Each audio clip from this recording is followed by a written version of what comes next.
est une association bénévole qui œuvre pour la promotion et l'autonomisation de la femme.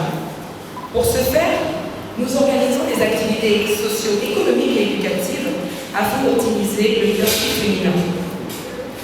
Ayant pour thème crise du coronavirus, les secteurs clés d'une relance économique, les Onco Winners Days qui se tiennent sur une semaine du 24 au 29 mai en présentiel et en ligne constituent un cadre propice pour le renforcement de capacités intellectuelles et économiques de la femme gabonaise et africaine autour des thématiques d'actualité et pertinentes. À l'heure où le monde est affligé par la crise sanitaire et économique induite par la pandémie de la COVID-19, les femmes doivent plus que jamais être des femmes gagnantes. La crise, loin de nous fragiliser, doit constituer un vecteur d'opportunité pour une relance économique efficiente grâce à des secteurs d'activité porteurs. La plateforme Onco Winners, qui souhaite être un véritable partenaire de l'État et des organismes internationaux dans la promotion et l'autonomisation de la femme, n'a pas voulu rester en reste et a souhaité formaliser cela en lançant la 4e édition des Onco Winners Days. La plateforme Onco Winners, nous portons au sein de cette plateforme des projets. Mais ce projet est d'abord un appel à la prise de responsabilité pour nos États, pour nos familles, pour tous les acteurs du développement durable, pour ces femmes qui subissent les effets pervers relatifs à la COVID-19. Je pense notamment à ces milliers de femmes évoluant dans le secteur informel, privées de revenus du fait du confinement des grandes agglomérations africaines. À cet effet, il se pose l'impérieuse nécessité d'engager des actions concrètes visant à briser les stéréotypes et les tabous à tous les niveaux et à promouvoir un véritable changement vers une société où la femme aura toute sa place. Plus de 104 000 emplois de perdus. Cette perte a introduit notre pays dans une pauvreté qu'on appelle, dans le jargon des Nations Unies, la pauvreté multidimensionnelle. Elle est très grave, c'est difficile de lutter contre la pauvreté multidimensionnelle, qui atteint 16,33% de la population gabonaise. C'est trop. Et si c'est trop, c'est parce que cette pauvreté accentue, Madame des Solidarités est là parmi nous, des écarts et crée la misère, quelques soucis.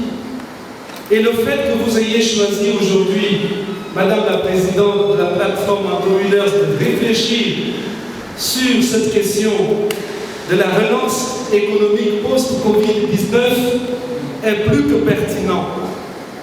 Plus que pertinent, parce qu'il est question aujourd'hui désormais de sortir de cette misère et de voir comment nous pouvons développer des initiatives de résilience.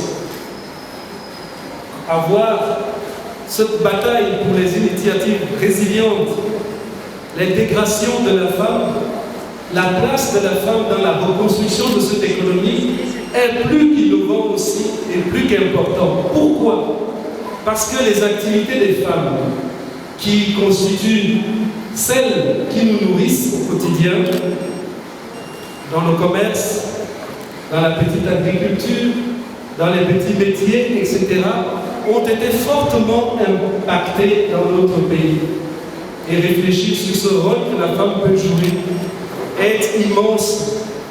Et j'ai eu avec plaisir la joie de parcourir votre programme qui va nous unir pendant une semaine.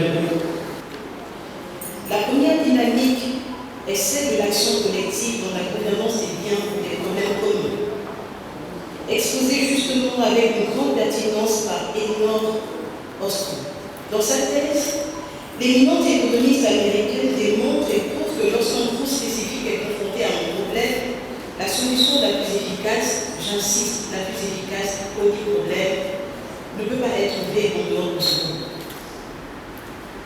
Appliquée aux problématiques de genre auxquelles nous sommes confrontés dans le pays, cette thèse des normes signifie que les solutions les plus pertinentes ne peuvent être vécues par les femmes elles-mêmes.